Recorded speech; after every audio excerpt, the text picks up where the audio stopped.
صادرات نفت ما در سال آینده به 2.7 میلیون بشکه در روز باید برسه.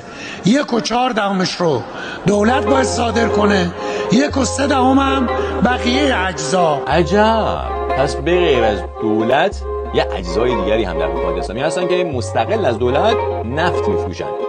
1.4 میلیون بشکه در روز دولت، 1.3 میلیون بشکه در روز بقیه اجزاها.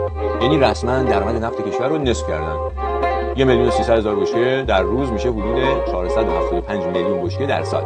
بشکه $90 هم حساب بکنیم که تا آخر سال قیمتش بیشتر میشه حدوداً 43 میلیارد دلار درآمدی که بقیه اجزایی که اسمی ازشون برده نمیشه قراره ببرن. شما الان چند سالتونه؟ 24 سال. چیکار داری میکنی؟ کار آزاد. شغل آزاد؟ خب پدر مثلا یه جایی براتون کارتون نکرد؟ پارتی بازی نکردی؟ من یک توصیهشون کردم که هرگز سراغ کار دولتی نرو. بره برای خودش کار آزاد. بره برای خودش کار آزاد و هیچ کاری هم با کار آزادی که به دولت هم مرتبط نباشه. زنده باشی. خیلی ممنون.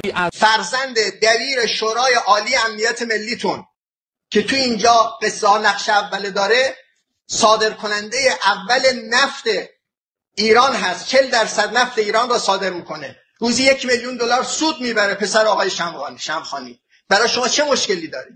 این سیاست خارجی سرشار از نعمت بوده برای شما و برای آقازاده هاتون، برای وابسته هاتون. امریکایی‌ها تحریم کردن. شما که بارها بزرگان گفتن که تحریم نعمت بود.